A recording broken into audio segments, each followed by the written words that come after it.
প্রিয় দর্শক, রূপসী বাংলা টেলিভিশন নিয়মিত অনুষ্ঠান সমসাময়িক বিষয় নিয়ে আজকের বিষয় হলো পবিত্র রমজান মাসের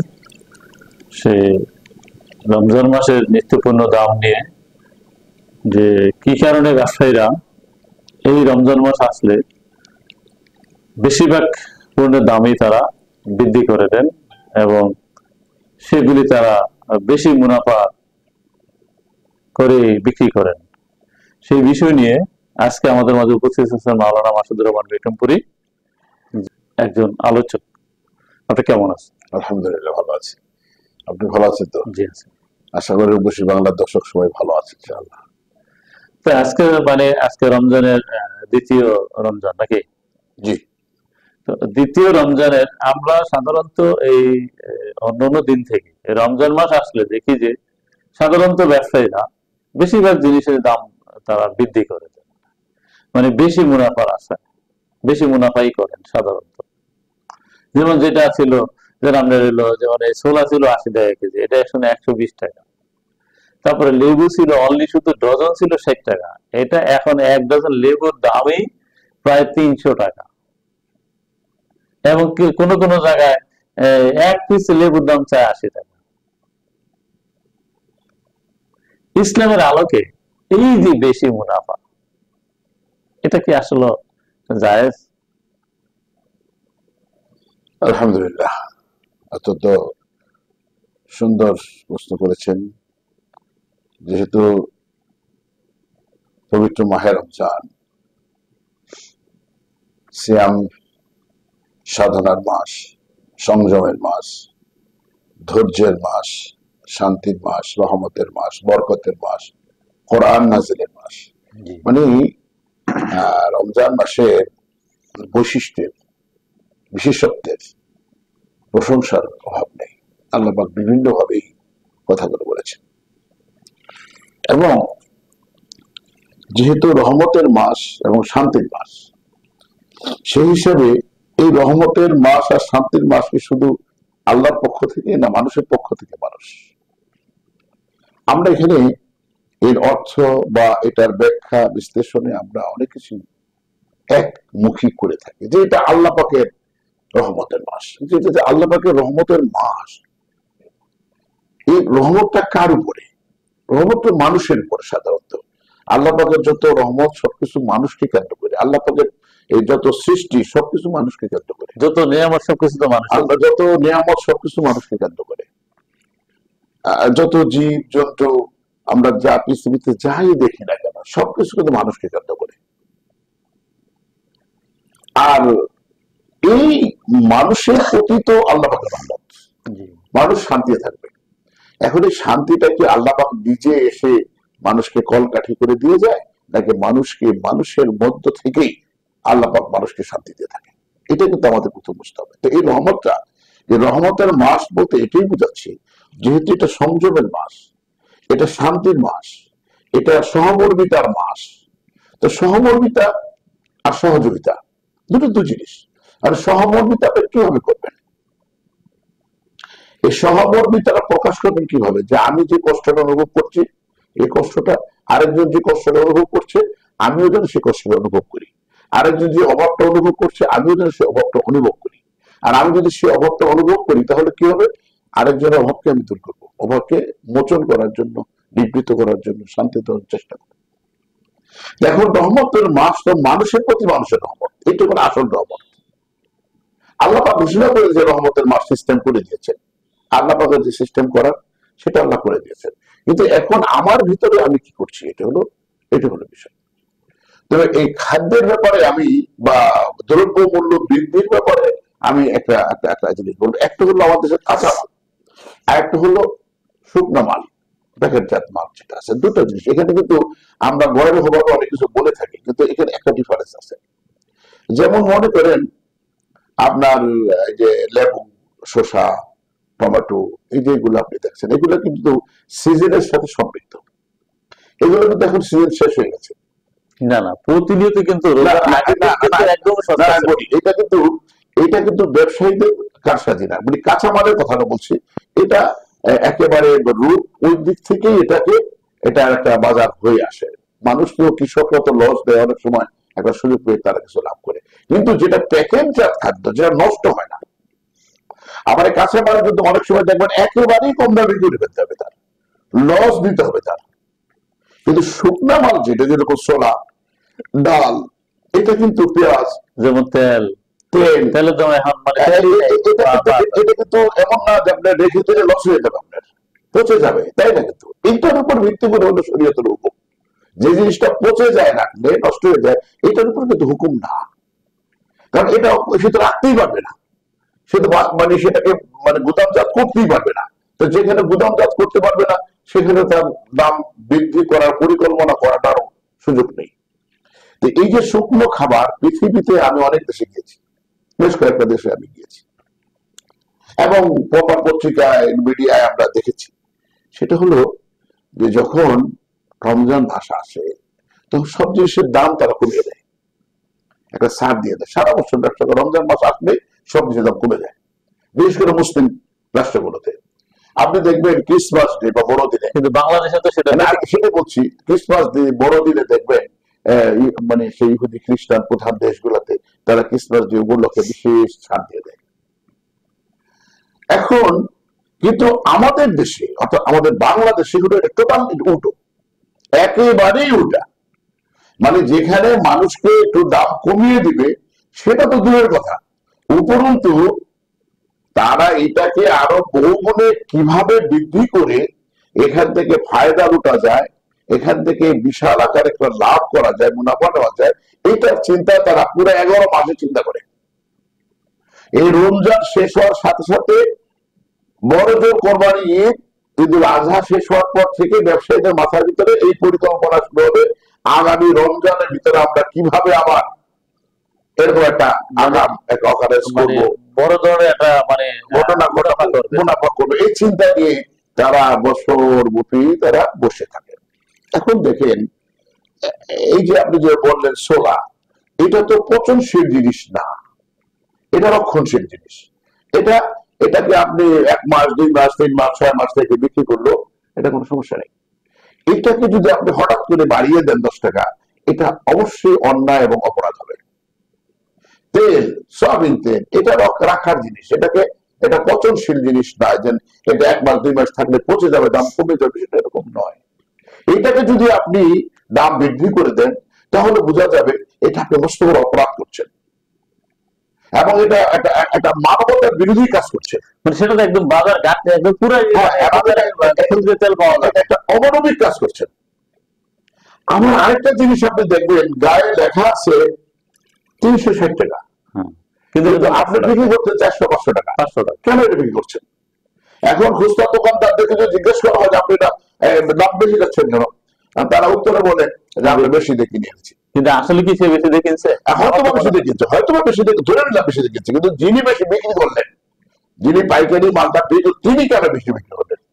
এইটা তো শুধু আমরা যদি বলি ব্যবসায়ীদের দায়, এটা বললে হবে না। এখানে সরকারেরও বহুত বড় দায়িত্ব রয়েছে এবং জনগণেরও দায়িত্ব রয়েছে। না, সেটা তো আমরা দেখলাম যে এই যে বর্তমান যে বাণিজ্য উপদেষ্টা ঠিক ওনার ক্ষমতা গ্রহণ করার পরেই কিন্তু তেলের বাজারটা একদমই সে মানে ইয়ে করে দিছে, মানে এমন ভাবে এটাকে শর্ট ফলাইছে যে একদম মানে বাজার বিশেষ করে তত্ত্বাবধায়ক এই আমাদের ইন্টার্ন সরকার বা অন্তর্বর্তীকালীন সরকার আসার পরে তেলের দামের একটা ভেলকি শুরু হয়ে গেছে, তেলের মূল্যের ব্যাপারে একটা ভেলকি শুরু হয়ে গেছে। এই ভেলকিটা এরকম যে তেল নাই, বাজারে তেল নাই। যেখানে এই সরকার আসার আগে যেখানে আমরা 70 থেকে 80 টাকা করে খুচরা বাজারে সয়াবিন তেল কিনা গেছে, সেই তেলটা এখন হয়ে গেছে 100 টাকা, 110 থেকে 120 টাকা, এখন 100 টাকা পাওয়া যাচ্ছে না। রোজার আগে 100 টাকা পাওয়া গেছে, এখন 100 টাকা পাচ্ছে না।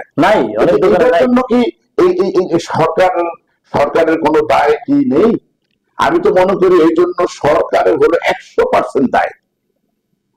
এই ইদানিং আপনি এটা দেখলাম খবরের ভিতরে ট্যাক্স, ওই যে ভ্যাট কি বললেন, হ্যাঁ, মানে আপনার এনবিআর এই যে বিভিন্ন পণ্যের উপরে যে ভ্যাটটা আরোপ করছিল, মানে সেই আরোপ করে কিন্তু দামটা তারা নির্ধারিত বাড়ায় রাখছে।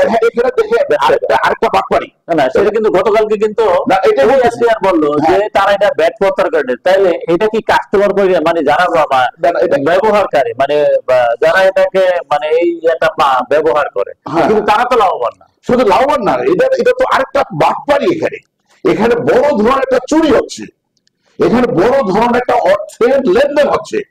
অর্থাৎ আপনি মূল্য বৃদ্ধি করে দিয়ে রমজান মাসে এসে আস্তে আস্তে মূল্য বৃদ্ধি হয়ে গেল, আর আপনি এখন রমজানের দোহাই দিয়ে বলছেন যে আমরা ভ্যাট প্রত্যাহার করিলাম। এই ভ্যাটটা প্রত্যাহার করিলে দামটা কমবে কবে? আপনি কি চিন্তা করেছেন? কিন্তু দাম তো কমে নাই। আপনি যে উপদেষ্টা, আপনি যে একজন মন্ত্রী, একজন উপদেষ্টা, আপনার মাথায় তো চিন্তা থাকতে হবে।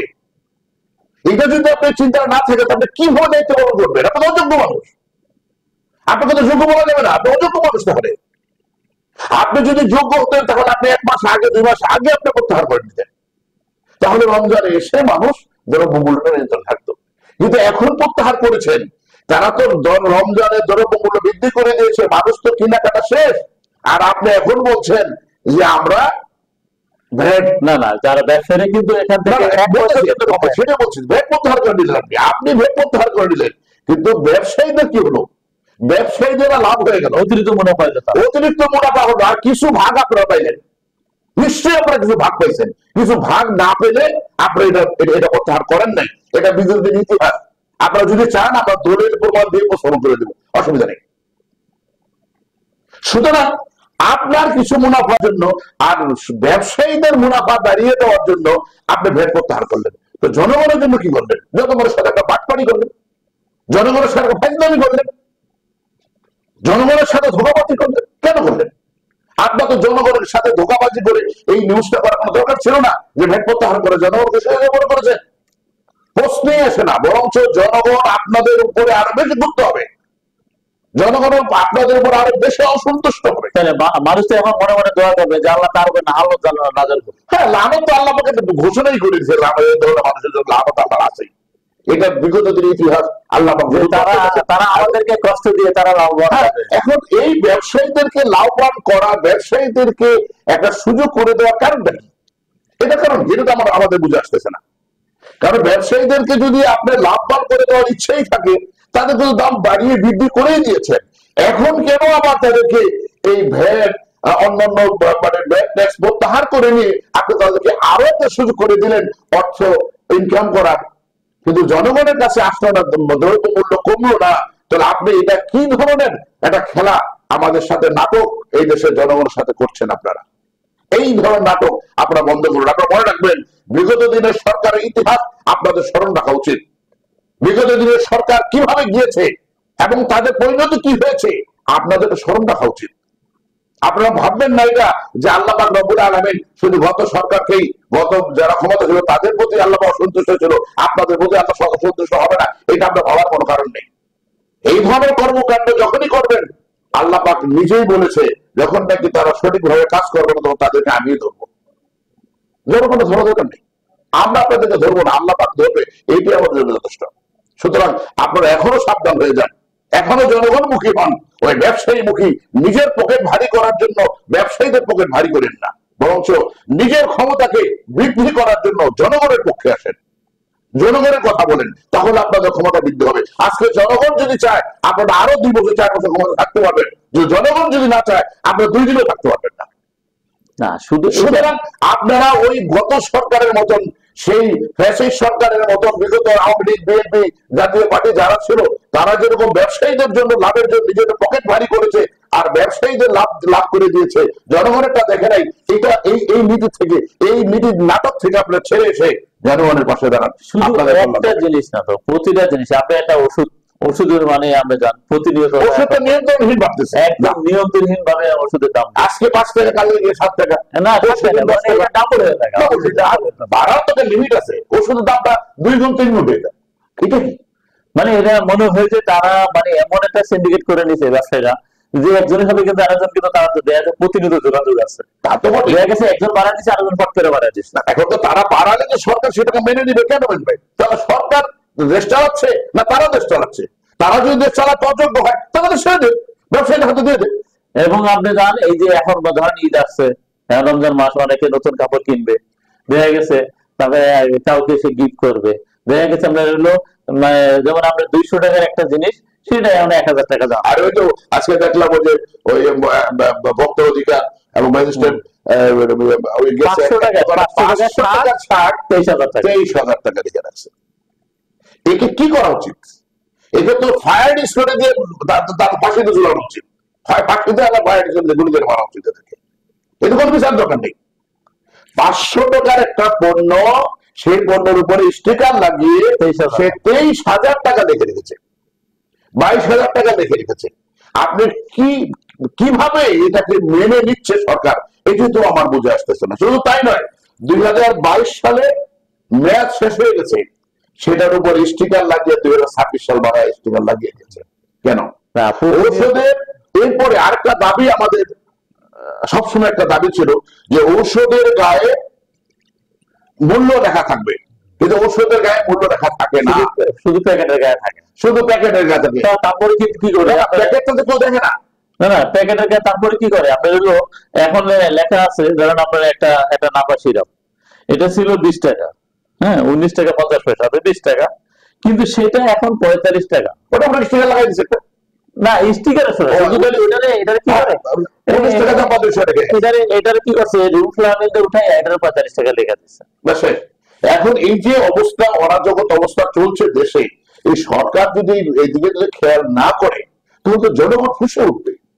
এটা সরকার আজকে যদি ঔষধের গায়ে, ঔষধের ট্যাবলেট ক্যাপসুলের প্যাকিংসের ভিতরে যদি লেখা থাকতো মূল্য এত টাকা আর ডেট এত, তাহলে একটা মানুষ এক নজর দাঁড়িয়ে যেইভাবে ডেট লেখা থাকে ওইভাবে অনবিক যন্ত্র দিয়ে তারপর দেখতে হয়, পড়াই তো যায় না, বুঝেই যায় না। সুতরাং গায়ের উপরে লিখে রাখছে, সমস্যাটা কোথায়?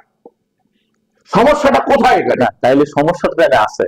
আপনি দেখেন দুধ, গুঁড়ো দুধ, আমি গুঁড়ো দুধ কিনতে গেলাম, গুঁড়ো দুধ কিনতে গিয়ে প্যাকেটের ভিতরে লেখলা দেখা টাকা ডেট শেষ হয়ে গেছে, এক্সপায়ার হয়ে গেছে। সাথে সাথে আমি যে বললাম এটা ডেট এক্সপায়ার হয়ে গেছে, তো দোকানদার কি করলেন, প্যাকেটটা খুলে ফেলে দিলেন, উপরে কাগজের প্যাকেটটা খুলে ফেলে দিলেন, দুধের প্যাকেটটা সে রেখে দিলেন। আমি বললাম এটা রেখে দিলেন, কয় প্যাকেট, 8টা প্যাকেট ভরে দেবো। এখন মূল দুধের তো ব্যাচ শেষ হয়ে গেছে, কিন্তু এখন আমাদের শিশুদের, আপনি হাসপাতালে যাবেন, ছোট ছোট শিশু বাচ্চা 6 মাস 9 মাস 1 বছর বয়স, তারা ক্যান্সার, সবারই ক্যান্সার, 1 বছর 1.5 বছর 2 বছরের বাচ্চা, তারা ক্যান্সারের রোগী, তারা ডায়াবেটিকের রোগী, এরা ওই যে হার্টের রোগী, এরা ওই লিভারের সমস্যা। এটা কেন হচ্ছে? এটা হচ্ছে এই যে শিশু খাদ্যের ডেট ওভার। প্রথমত এই যে মেয়াদ উত্তীর্ণ যে দুধগুলি বাজারে বিক্রি হচ্ছে, এগুলো এখানে দেওয়া হচ্ছে। আপনি যদি ওই দুধের প্যাকেটটার ভিতরে যদি ডেটটা লেখা থাকতো, তাহলে সে তার এই প্যাকেটটা চেঞ্জ করে আরেকটা কভার ঢুকিয়ে বিক্রি করতে পারতো না। তখন এই কভারটা একজন মানুষ যদি ডাস্টবিনে ফেলেও দিত, দোকানদারের কিছু করারও ছিল না, কিছু করতে পারতো না, এটা ফেলে বলা দিচ্ছে ওটা রাখলা কেন? সেখানে তাকে আইনের আওতায় তাকে নেওয়া যেত, এখন নেওয়া যাচ্ছে না, কারণ সে তো কাগজের প্যাকেটটা ফেলে দিয়ে সেটাকে ঢুকে নিচ্ছে না। এই যে অবস্থা চলছে, আমাদের শিশুদেরকে হত্যা করা হচ্ছে, মূলত আমাদের শিশুদেরকে হত্যা করা হচ্ছে। সৌদি আরব দেখেছি, সৌদি আরবে আমি দেখেছি, আমি সৌদি আরবে যখন উমরা করতে গিয়েছিলাম, বেশ কয়েকবার গিয়েছি, আমি অনেকদিন ছিলাম, দেখেছি চাকরিতে না, তো ওইখানে দেখেছি যখন কোনো জিনিসের ডেট ওভার হয়ে যায় সাথে সাথে সেটা ডাস্টবিনে ফেলে দেয়, 2-3 দিন আগেই সেটাকে ফেলে দিবে। কারণ কি, যদি কোন দোকানে এসে একটা মাল, 1 পিস মাল যদি দেখা যায় যে এখানে ডেট ওভার হয়ে গেছে, এরকম মাল সেখানে আছে, অথবা কোন ডেটের উপর কোন স্টিকার, একটা স্টিকার লাগানো যদি তারা দেখে, মেয়াদের উপর একটা স্টিকার লাগানো দেখে, সাথে সাথে ওই দোকানটাকে বন্ধ করে দেয়, এবং যিনি দোকানের মালিক এবং কর্মচারী সবাইকে 2 বছরের জেল, এটা রায় দেওয়া। নতুন করে কোর্টে নেওয়া দরকার নেই, যারা ধরবে তারা একটা স্লিপ দিয়ে দিবে, কোর্টে নিয়ে যাবে, 2 বছরের জেল। আর যতদিন পর্যন্ত সে ফিরে না আসবে 2 বছর, এতদিন পর্যন্ত দোকানটা বন্ধ। তার মানে কি, এই দোকানের ভিতরে লাখ লাখ টাকা যত টাকার মাল আসে শেষ হয়ে যাবে, উনি জেলখানা থেকে সাজামুক্ত হয়ে এসে এরপরে দোকান খুলতে পারবে, এর আগে আর দোকানটা খুলতে পারবে না। সুতরাং সে দেশে একটি মানুষও এই ধরনের অপকর্ম করার কোনো চিন্তাই করে না। না, আমি কিন্তু আমাদের দেশে হচ্ছে না কেন? গত রমজানের আগে, এই রমজানের আগেই কিছুদিন আগে, রমজানের 3-4 দিন আগে দেখলাম যে তেলের বাজার, যে তেল নাই, দেখেন যে ভোক্তা অধিকারের বিভিন্ন ম্যাজিস্ট্রেটরা বিভিন্ন জায়গায় গিয়া রেট দিলেন, যে কারণ বাজারে দিল, দেখা গেছে কি ব্যবসায়ীরা আমরা এই তেল হাজার হাজার বোতল, মানে হাজার হাজার বোতল কিন্তু তারা ঠিকই তাদের গোডাউনে রাখা দিছে, দোকানে অন্য কাঠানোর ভিতরে রাখা দিছে, যে এখানে কোনো তেল নাই। জনগণের মাঝে বিতরণ করে দেওয়া উচিত। এটা কিন্তু মেয়াদও শেষ হয়ে গেছে, অনেকগুলি কিন্তু দেখাচ্ছে মেয়াদও শেষ হয়ে গেছে, মানে এক্সপায়ারি যে ডেটটা ছিল ওইটাও শেষ হয়ে গেছে। এখন ওরা কি করে, এগুলি আমরা যেটা মেয়াদ শেষ ওটা প্যাকেট থেকে খুইলা তারা আবার এটা খোলা বিক্রি করতেছে বেশি দামে, কিনছিল সে 80 টাকা, এখন কি বিক্রি করতেছে 120 টাকা। তো এই যে আপনি যদি একজন লোককে যদি মার্ডার করলে যদি একটা লোকের ফাঁসি হইতে পারে, তাহলে একজন ব্যবসায়ী তো এই দেশের 20 কোটি মানুষকে ফাঁসি মানে হত্যা করতেছে, তাহলে ব্যবসাটা ফাঁসি হয় না কেন?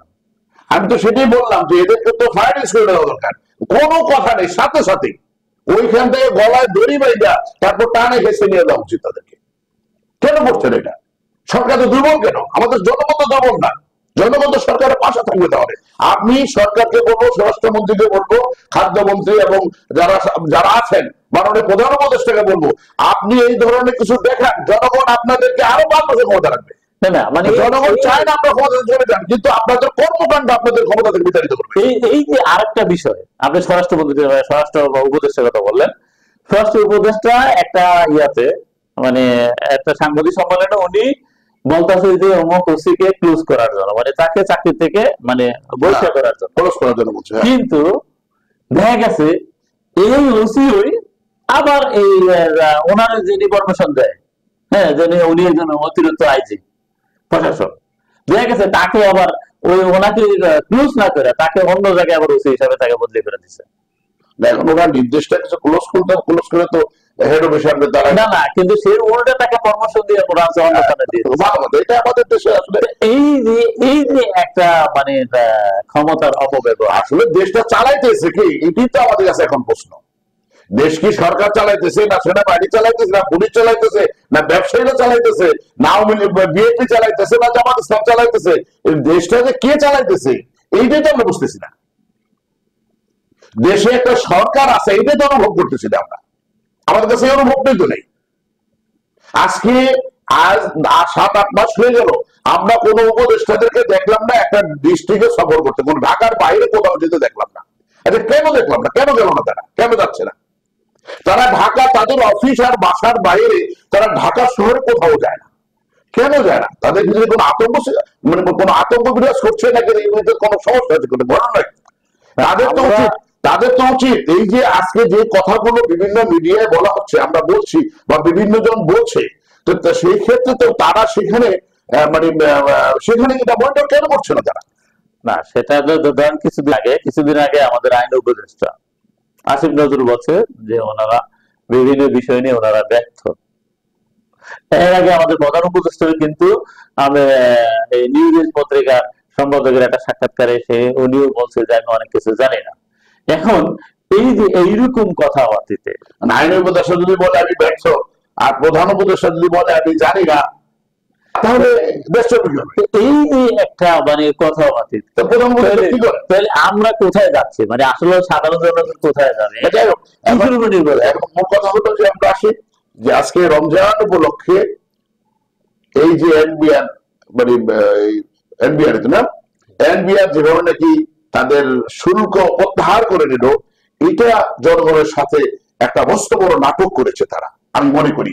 এবং এটা ধোঁকাবাজি করেছে জনগণের সাথে, জনগণকে একটা ধোঁকা দিয়ে ওই ব্যবসায়ীদেরকে বিশাল একটি লাভবান করে দিল, তারাও কিছু ভাগ পেয়ে গেল। মানে সেটা তো আমরা বিগত সরকারের তো একই অবস্থা দেখছি, বিগত সরকার তাই করছেন।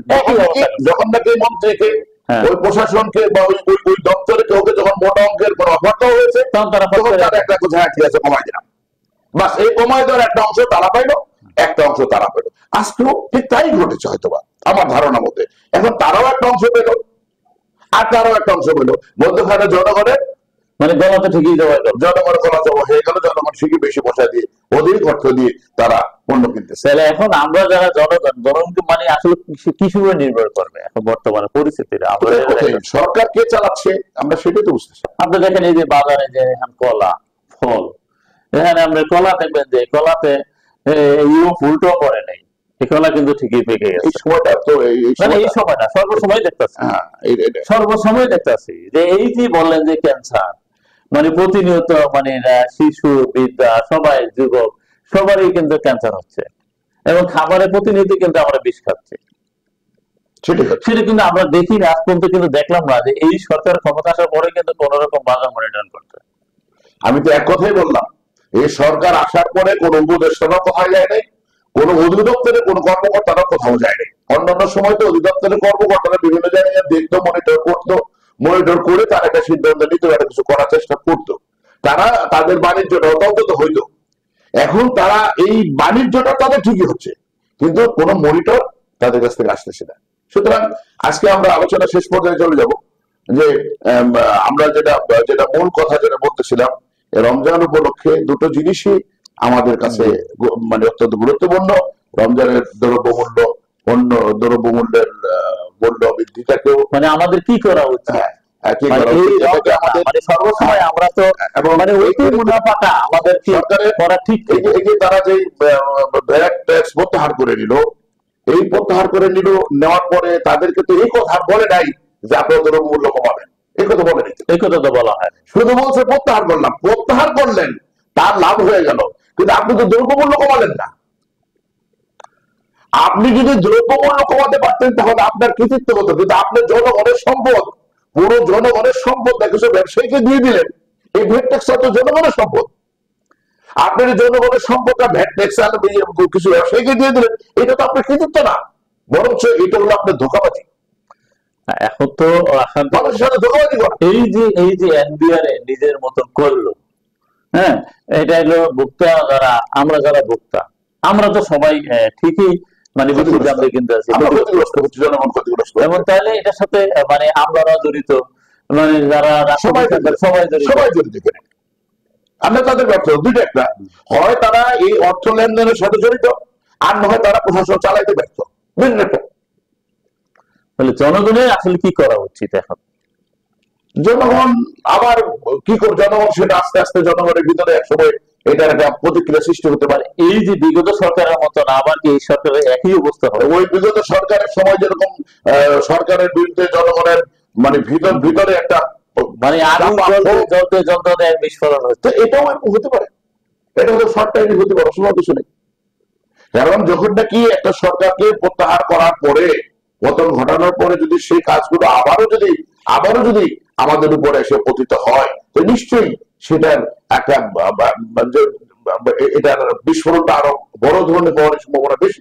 কারণ হলো যে আমি যেখানে ওই সরকার এত খারাপ সরকার, ফ্যাসিস্ট সরকার, তার আমলেই যখন নাকি আমরা 80 টাকা করে তেল কিনেছি, আর সেই ফ্যাসিস্ট জঙ্গিবাদ, সেই জুলুমবাজ, খারাপ পচা মানে যত রকম লুটেরা অর্থ আত্মসাৎকারী সরকারকে আমরা এখান থেকে বিতাড়িত করলাম।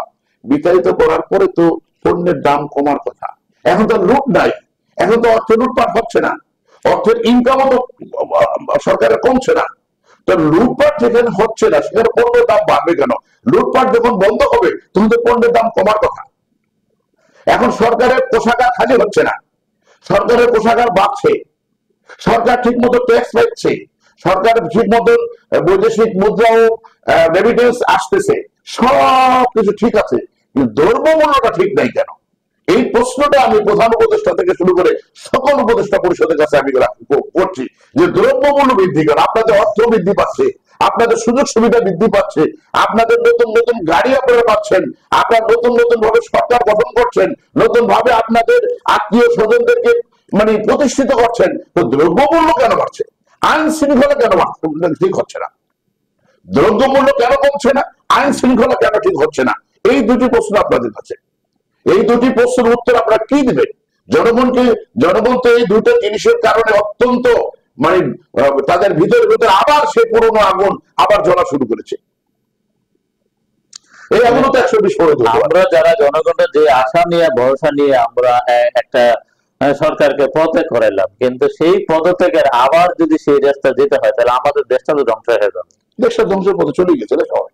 আপনি যেটা বলছেন স্বাভাবিক, দেশের কিছু নাই, তখন কি আছে দেশে? দেশ কে চালাচ্ছে সেটাই যখন বলতে পারতেছি না, তো দেশে কি আছে? তো আমরা আমাদের সময় শেষের পথে, আমি আপনার কাছে সর্বশেষ আপনার দেশবাসীর উদ্দেশ্যে এবং যারা রাষ্ট্র পরিচালনা করতেছেন তাদের উদ্দেশ্যে একটু বলবেন যে আসলে ইসলামের আলোকে এই যে একটা দেশকে ভালোর পথে নেওয়ার জন্য একজনের প্রতি একজনের আত্মমানবতাকে সৃষ্টি করার জন্য আসলে কি করা উচিত? দেখেন, প্রতিটা কাজের জন্য সরকারের যেরকম দায়িত্ব থাকে, জনগণেরও দায়িত্ব থাকে, সবারই দায়িত্ব থাকে, সবাই ভাগ করে সব কাজ করতে হয়। এই রমজান মাস আসার পরে আমরা আশা করেছিলাম যে রমজান মাসে অন্তত আইন শৃঙ্খলা স্থিতিশীল থাকবে এবং দ্রব্যমূল্যটাও নিয়ন্ত্রণ থাকবে, যেটা সরকার আগে থেকে বলতেছিল। এবার দ্রব্যমূল্য নিয়ন্ত্রণ, পাকিস্তান থেকে মাল আসতেছে, ওইখান থেকে আসতেছে, সেখান থেকে আসতেছে, ইন্ডিয়ার থেকে আমরা আনবো না, দুনিয়ার সব জায়গা থেকে আসতেছে, বেশ ভালো কথা আসতেছে। এই আসার পরে দ্রব্যমূল্য না কমে বৃদ্ধি পাওয়াটা আমাদের জন্য অত্যন্ত অসহনীয় এবং কষ্টকর। এটা মানুষের আয় কমে গেছে, জনগণের আয় কমে গেছে, কাজ কাম ব্যবসা বাণিজ্য সবকিছুর আয় কমে গেছে, কিন্তু আমলা মন্ত্রী কামলা উপদেষ্টা সকলের এদের আয় বেড়ে গেছে, তাদের আয় বেড়েছে, কিন্তু জনগণের আয় কমে গেছে। এই জনগণের আয় কমে গেছে, জনগণের কষ্ট বেড়ে গেছে। এই জনগণের কষ্ট লাঘব করার জন্য সরকারের অত্যন্ত সুচিন্তিত পরিকল্পনা হাতে নেওয়া উচিত বলে আমি মনে করি। আর ব্যবসায়ীদেরকে আমি বলবো, সারা বছর ব্যবসা করেন, এই রমজান মাসে অন্তত যে কটা দিন আছে জনগণকে একটু শান্তি দিন। আপনারা আপনাদের এই যে মজুতদারি যে সমস্ত জিনিসগুলো আছে এগুলো মার্কেটে দিন। আর সরকারকে বলবো, যারা মজুত করে রেখেছে তাদেরকে জেলে নেওয়া হোক, সেই মালিকদেরকে জেলে পাঠানো হোক। আর এই দ্রব্যমূল্য যেগুলো মজুত করেছে এগুলো জনগণের মাঝে ওই ফ্রি বন্টন করে দেওয়া হোক, বিভিন্ন জায়গায় এগুলা প্রতিষ্ঠানে বন্টন করে দেওয়া হোক। তাহলে যদি এটা ধন্যবাদ আপনাকে। প্রিয় দর্শক, আশা করি আপনারা বুঝতে পারছেন এবং আমরা আসলে কি বলতে চাচ্ছি। আমরা দেশ ও জাতির কল্যাণে কাজ করে যাচ্ছি, সেটা কোনো ব্যক্তিকে উদ্দেশ্য করে নয়, কোনো ব্যক্তিকে হেল্প করার প্রতিপন্ন উদ্দেশ্য আমাদের না। আমরা চাচ্ছি যে দেশ ও জাতির কল্যাণে কাজ করে আমরা দেশ ও জাতিকে সেবা করার মূল উদ্দেশ্য নিয়ে আমাদের এই কথাগুলি। তাই এই আশা ব্যক্ত করে আজকে আমরা আপনাদের মাঝ থেকে বিদায় নেব। আবারও ফিরে